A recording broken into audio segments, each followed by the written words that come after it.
Eh bien, il est 8h30 sur studiocalita.com. Je le disais, Florence Drory a réussi à braver les embouteillages. Elle était en marche, hein, on peut le dire, pendant une demi-heure dans les embouteillages du cœur de Jérusalem, de la rue Haza. Pour ceux qui connaissent, effectivement, ce sont des embouteillages assez impressionnants.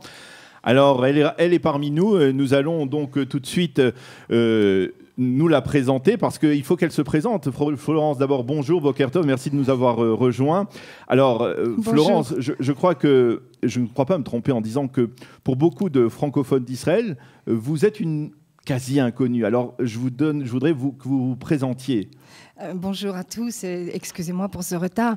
Écoutez, une quasi inconnue, vraisemblablement parce que je ne suis pas... je n'appartiens pas au cercle francophone qui se fréquente, mais je ne suis pas si inconnue que ça parce que je suis arrivée en Israël en 1980.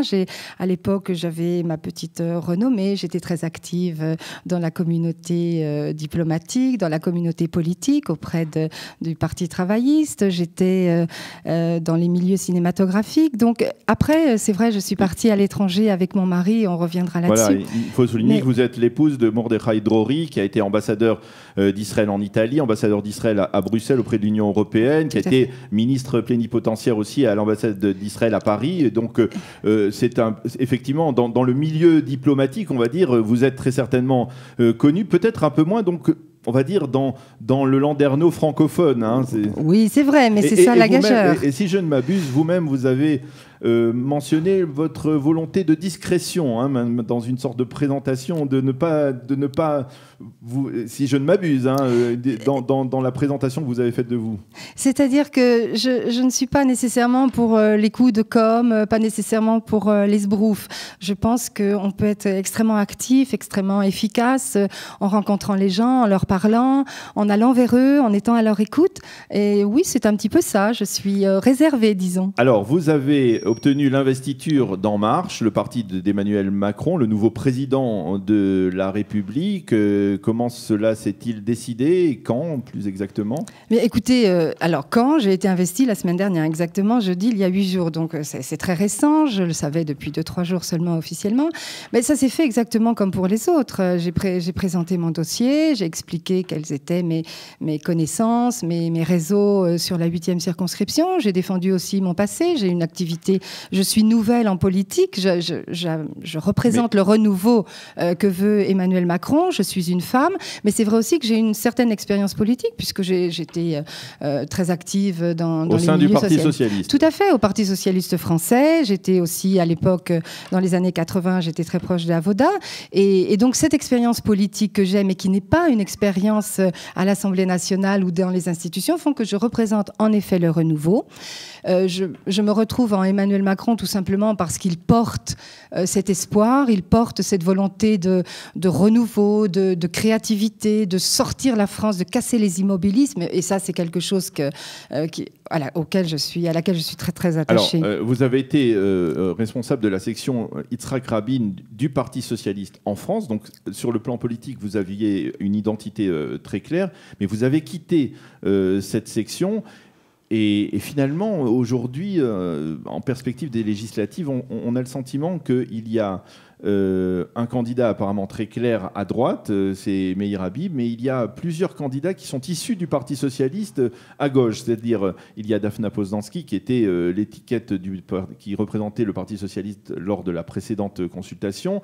Il y a vous, il y a même Benjamin Djian, qui est on va dire, valsien, proche de Manuel Valls. Ça fait beaucoup de socialistes. Pourquoi plusieurs socialistes et plusieurs candidats de ce type en Israël? Alors, c'est vrai que nous sommes issus tous du Parti socialiste, mais nous ne sommes pas les candidats socialistes. Nous, à la section Yitzhak Rabin, que les choses soient claires, lorsque Benoît Hamon a été choisi par le parti pour être le candidat à la présidentielle, nous nous sommes mis en retrait parce que nous ne partagions aucun point de sa ligne politique, notamment sur les questions qui concernent directement Israël, le conflit palestinien, mais aussi sur ses propositions en matière institutionnelle, en matière économique. Donc le choix a été rapidement fait et facile à faire. Et à partir de là, nous avions la possibilité soit de nous mettre en retrait, de ne rien faire, soit de soutenir Emmanuel Macron qui, sur toutes les questions sociales, sur les questions par rapport à Israël et sur les questions économiques, représentait exactement ce que nous voulions. Donc nous avons décidé de suivre et de soutenir Emmanuel Macron. Et dans cette foulée, je me suis présentée à la candidature. Et aujourd'hui, les choses sont très claires. Je suis la représentante, la candidate d'Emmanuel Macron de son parti, La République En Marche, pour la 8e circonscription. Daphna Poznański est candidate indépendante, sans étiquette. Quant à Benjamin Djihan, il est le candidat du Parti socialiste français. Alors, ça me conduit tout naturellement à vous demander quel est votre programme pour cette 8e circonscription des Français de l'étranger, et en particulier, puisque nous sommes en Israël, bien entendu, il y a les électeurs des autres pays, l'Italie, la Grèce, la Turquie, etc. Mais nous sommes en Israël. Quel est votre programme? On a beaucoup plaisanté pendant la campagne électorale sur le programme d'Emmanuel Macron, sur le fait qu'il avait eu du mal à le présenter, son programme. Alors, est-ce que ça sera plus facile pour vous de présenter votre programme pour cette législative? Écoutez, pour revenir 30 secondes sur Emmanuel Macron, il avait un projet, c'était facile de dire, on n'a pas de programme quand on ne veut pas lire, parce qu'en fait, ce qu'on ne voulait pas, c'est ce qui est arrivé, qu'Emmanuel Macron gagne la présidentielle. Ses détracteurs ont essayé, ne trouvant rien contre lui, à dire tout simplement, il n'a pas de programme. Bon, aujourd'hui, il a un projet, il a réussi à rassembler autour. Écoutez, alors, vous avez dit à juste titre que le représentant, enfin le député des Français de l'étranger sur la 8e représente les Français d'Israël, mais aussi les Français d'Italie, de Grèce, de Turquie, de Malte et de Chypre. Donc c'est un programme qui concerne les Français de l'étranger. Et nous avons les mêmes préoccupations. Si nous prenons les questions de retraite, de la fiscalité, des diplômes, de la CSG, si nous prenons tous ces parties plus économique et sociale, ça concerne l'ensemble des Français à l'étranger, même s'il y a une petite différence entre les Français de l'Union européenne et puis les Français de Turquie et les Français d'Israël. Maintenant, vis-à-vis d'Israël, je ne vois pas la différence entre la représentation de ces Français qui sont mes compatriotes, avec lesquels je vis, parce que moi je suis franco-israélienne, je suis venue en 1980, je ne suis pas une nouvelle, je vis en Israël, je partage les préoccupations, je ne suis pas de passage. Vous savez, la réalité israélienne, je la connais, les difficultés que rencontrent les Français en Israël sont à la fois des difficultés... Non, mais il y a beaucoup d'olim qui sont arrivés au cours des dernières années, ils rencontrent des difficultés. Comment concrètement c'est ce que j'allais dire. Voilà, comment c'est ce que j'allais dire. Essayer de leur donner un coup de main et faire ce qui, selon vous, n'a pas été encore réalisé, parce qu'il y a eu des actions qui ont été initiées au cours des dernières années. Qu'est-ce qui fait que, par exemple, on sait que Meir Habib a une proximité avec le Premier ministre Binyamin Netanyahou et qu'il a essayé de développer, d'aider les Olim de France à travers sa relation avec le Premier ministre. Ce qui a pu être fait a été fait. Ce qui semble être plus compliqué, qu'est-ce qui vous permet de penser que vous y arriverez peut-être mieux? Vous mettez le doigt sur le cœur du sujet. Il ne faut pas se tromper. Le représentant des Français n'a aucune influence. Et vous venez de le dire vous-même, et Meir Habib l'a dit lui-même, il n'a pas obtenu tout ce qu'il espérait du Premier ministre israélien. Et pourtant, l'installation, l'accompagnement des nouveaux immigrants en Israël dépend du gouvernement israélien. La question de la reconnaissance des diplômes, du permis de conduire, ça, ce n'est pas un problème. C'est un problème qui concerne les Français, mais ce n'est pas un problème qui peut être réglé par la France. Or, moi, ce que je veux faire, c'est tous les problèmes qui peuvent être réglés, les dossiers qu'il faut faire avancer en France. Là, je pense qu'ayant la proximité avec le président de la République, avec le gouvernement, avec les différents ministres, là, je pourrais être efficace parce que je pourrais prendre les dossiers et les faire avancer. Mon accès à tous les responsables politiques est plus facile. Mais je ne promettrai rien que je ne pourrais tenir. Pourquoi dire, oui, on va faire ci, on va faire ça, on va faire la reconnaissance des diplômes? Ce n'est pas la France qui les reconnaît. C'est l'État d'Israël, c'est le ministère de l'Éducation ou le ministère de la Santé. Donc, bien évidemment, je peux accompagner. Mais qui fait avancer les choses? Les parlementaires à la Knesset. Monsieur Eli Alalouf a été l'un des plus actifs pour faire reconnaître, par exemple, pour les pharmaciens ou pour les dentistes. Donc, ce qu'il faut faire, il ne faut pas raconter n'importe quoi aux électeurs en leur disant « je vous promets tout ». Non, parce qu'après, l'électeur est déçu. Alors, sur un point particulier, vous avez dit que vous avez mentionné que vous habitez Jérusalem depuis maintenant plusieurs dizaines d'années. Bien sûr. Jérusalem, pour vous, qu'est-ce que ça représente? Parce qu'on parle beaucoup de Jérusalem au cours des derniers jours autour de la visite de Donald Trump. On a beaucoup parlé de la position de la France, hein, très ambivalente autour, en particulier du gouvernement de François Hollande, autour des résolutions votées par l'UNESCO, de ces résolutions très, très problématiques, pour ne pas dire scandaleuses, votées concernant le statut de Jérusalem, la relation entre le peuple juif et Jérusalem. Pour vous, qu'est-ce que ça représente, Jérusalem, aujourd'hui? Bon, alors, d'abord, Jérusalem, écoutez, c'est tellement bateau de dire que Jérusalem, c'est peut-être d'abord l'une des villes de notre civilisation, là où notre civilisation a pris naissance. C'est la ville, évidemment, centrale et unique pour le peuple juif. Je dirais que le symbole même de l'existence aujourd'hui du peuple juif, qui n'a jamais disparu du monde, qui a survécu à tous les drames, c'est Jérusalem. C'est indéniable. Maintenant, il faut faire la différence entre la symbolique, l'émotion profonde que on peut avoir sur le plan philosophique, sur le plan religieux, et malheureusement la réalité internationale, la réalité du droit international. Pour revenir par exemple à l'histoire de l'UNESCO, écoutez, moi j'ai trouvé cette résolution absolument inique. À l'époque, je me souviens d'avoir écrit déjà au mois de mai, lorsque la première résolution a été votée, que la France avait votée. En avril. Non, la première résolution était en avril. Exact, c'était fin avril. Et le Premier ministre Manuel Valls, qui était quand même le Premier ministre de l'époque, qui s'est rétracté quelque voilà, peu. Qui est venu au mois de mai, qui s'est rétracté, qui s'est excusé, voilà. Et quand elle repasse au mois d'octobre, la France ne fait que s'abstenir. Là encore, nous nous sommes élevés contre. Donc, il faut avoir une certaine cohérence. Par ailleurs, aujourd'hui, on parle beaucoup de transférer l'ambassade des États-Unis, mais regardez, le président Trump lui-même est en train de revenir en arrière. Ce sont des grandes paroles de campagne. Oui, on va faire ci, on va transférer l'ambassade de France à Jérusalem. Mais non, on ne le fait pas comme ça. Il faut d'abord un règlement. On est malheureusement, on est pris dans le conflit israélo-palestinien. S'il n'y a pas un processus de paix, on ne va pas pouvoir changer les règles, malheureusement. Et moi, qui habite Jérusalem, vous croyez que ça me fait plaisir de voir à chaque fois sur les listes électorales, alors Israël-Haïfa, enfin Tel Aviv-Haïfa, et puis nous, Jérusalem, on est à part. Non, bien entendu, mais il faut faire, vous savez, il faut faire les choses, sans doute parce que je suis mariée à un diplomate, je sais que c'est par le dialogue, le contact, l'explication, mais pas faire des coups de com', pas faire de l'esbrouf. C'est pas comme ça qu'on fait avancer les choses. Et puis en plus, on se met en porte-à-faux vis-à-vis de l'interlocuteur. Alors, j'ai pu consulter quelques-uns de vos posts sur Facebook, hein, dans la préparation de cette interview, et j'ai pu remarquer que vous revendiquez une forme de laïcité militante, hein, on va dire, y compris à Jérusalem. Vous avez même critiqué de manière assez virulente, c'est un post qui circule pas mal dans la communauté francophone, l'allumage de bougies de Hanouka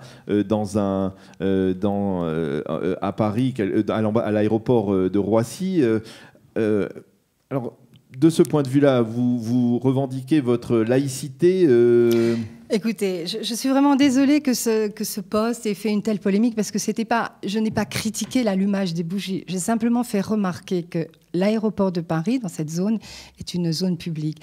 Et que j'avais été surprise que l'on ait autorisé cet allumage de bougies. Tout simplement, la laïcité française est là pour protéger, la loi de 1905 est là pour protéger les croyants. Et il est entendu que, dans ce cadre, il n'y a pas de démonstration publique. Mais je ne suis en rien. Je ne suis en rien contre la religion. Attendez. Non, pas contre la religion, mais la laïcité. On a retrouvé des termes, puisqu'on compare souvent En Marche au parti de Yair Lapid, qui revendique une véritable laïcité dans la société israélienne. Est-ce qu'on vous a vu, j'ai vu un post de votre part, critiquer le maire de Jérusalem parce qu'il voulait fermer des supermarchés le Shabbat. Écoutez, je suis citoyenne israélienne. Oui. Je paye mes impôts, je vis en Israël, je vis la réalité quotidienne israélienne. Je me suis exprimée comme tous les habitants de Jérusalem qui sont laïcs, qui le Shabbat ne peuvent pas se déplacer, les jeunes qui veulent aller au cinéma. Regardez, il y a des initiatives, il y a les restaurants de la Tahana, il y a le Yes Planet. Donc je ne suis pas du tout isolée et je ne revendique. Alors là, je m'élève en faux. Je ne suis pas laïcarde. Et en Israël, la laïcité, c'est pas du tout... Le principe de laïcité n'existe pas comme en France, et je fais bien la part des choses. Mais vous avez le parti, en effet, de Yair Lapid, qui a pris la succession de son père, qui avait lancé le mouvement. Mais ça, c'est en tant que citoyenne israélienne, ce qui est mon droit le plus strict. Par contre, en ce qui concerne la laïcité en France, c'est un principe énoncé qui vit autour d'une loi qui est sa base. Et je me suis exprimée. Mais sincèrement, je voudrais dire à mes auditeurs... Attendez, non, laissez-moi, puisque vous m'avez lancé sur cette question. Je voudrais dire que vraiment, je ne suis pas anti-religieuse. C'est absurde. Je respecte. Au contraire, c'est parce que je respecte. Vous savez, si jamais... vous voyez des rabbins qui s'installent, qui diffusent les bougies de Hanouka. C'est très beau, la symbolique est merveilleuse. Les lumières, qu'est-ce qu'il y a de mieux que la lumière qui éclaire notre destin? Mais au-delà de ça, ça veut dire que ça ouvre la porte à d'autres religieux qui pourraient... Et là, je ne suis pas sûre que nous aimerions voir certains déploiements religieux en France, dans les rues ou dans les zones publiques, pour faire des prières, etc. Donc simplement, mon poste voulait simplement dire la laïcité, la protection, mais ça doit rester une sphère privée. Vous êtes consciente aussi du fait qu'une bonne partie de cet électorat francophone en Israël, alors je ne parle pas que de Jérusalem, mais c'est vrai que c'est très nettement majoritaire à Jérusalem, cet électorat francophone est proche de la tradition juive, voire religieux, voire orthodoxe, ce qu'on appelle Haredi, c'est-à-dire... Donnez-moi une bonne raison qu'ils puissent voter pour vous. Mais la religion n'a pas à interférer ni à entrer dans le débat politique de notre élection. C'est une élection. Mais je suis la représentante. Il faut séduire un électorat. Il faut avoir des voix. Vous savez, je suis dans il est peut-être possible qu'à Tel Aviv, ce sera peut-être plus facile. Il y a une sorte de différence d'électorat ou, on va dire, d'identité entre, on peut dire, les Olim ou la population francophone de Tel Aviv et celle de Jérusalem. Mais donnez-moi par exemple, une raison... Une raison simple, c'est que je suis candidate à la représentation des Français de Jérusalem, qu'ils soient religieux, qu'ils soient laïcs, qu'ils soient athées. Je ne suis pas là pour jouer les juges des philosophies ou les juges. Pas du tout. S'ils ont des problèmes, des dossiers à faire avancer, s'ils ont des préoccupations, c'est cela qui les intéresse. Je ne suis pas la représentante des religieux. Il y a des Français qui sont chrétiens, il y a des Français qui sont juifs, il y a des Français qui sont musulmans. Je suis là pour représenter les Français. Et les habitants de Jérusalem, dont vous parlez, les plus religieux, les plus orthodoxes, les plus haredim. Mais bien entendu, s'ils souhaitent, s'ils veulent comprendre que je suis là pour les représenter à l'Assemblée nationale française, tout comme je représenterai les Français des autres pays, parce que le rôle du député est de voter les lois et de représenter les intérêts. Les intérêts, ce n'est pas la religion. La religion, c'est dans la sphère intime. On ne peut pas faire entrer le débat, parce qu'à ce moment-là, on n'en sortira plus. Le débat religieux, c'est un débat dogmatique, c'est pas du tout... Il ne faut pas se tromper d'élection, c'est pas du tout l'objectif. Donc, je dis à ces personnes... Mais non, c'est le paradoxe. Non, ce n'est pas le paradoxe. En France, avec un électorat israélien qui a ses priorités. Mais bien non, mais c'est priorité, mais c'est par rapport à la France. Ce n'est pas En ce qui concerne Israël, ils peuvent aller auprès des autorités israéliennes pour faire avancer leurs idées, etc. Vis-à-vis de la France, c'est la même chose, mais dans le cadre des institutions françaises. Donc, ce que je veux dire à la population de Jérusalem, oui, vous pouvez m'élire parce que vous allez élire un député qui vous défend, qui prend les dossiers, tout ce qui vous inquiète, les dossiers fiscaux, les dossiers de retraite, parce que c'est ça que les gens ont besoin de quoi? Qu'on les écoute, qu'on fasse avancer les choses et non pas qu'on leur promette n'importe quoi, qu'on aille les séduire. Mais la religion, que les gens soient croyants ou pas, mais le représentant, justement parce qu'il y a la laïcité, mais ce serait épouvantable si je disais ah non, pas ceci ou pas cela. Non, si vous votez pour moi, vous votez pour un représentant digne, qui sera toujours à l'écoute, qui fera tout pour faire avancer, pour vous aider dans vos... Comment dirais-je Vous savez, ça me paraît tellement évident que ce débat sur la religion ne devrait pas avoir lieu dans cette campagne, que le rôle que je voudrais tenir n'a rien à voir. C'est l'électorat. Mais l'électorat, il veut un représentant qui soit digne, qui soit responsable, qui soit actif, qui fasse avancer les choses auprès des ministères. Il y a des blocages. On parle de la CSG. Ça, c'est quelque chose. Si les gens ont des retraites et doivent payer la CSG alors qu'ils ne sont pas bénéficiaires ce pourquoi la CEG existe en France.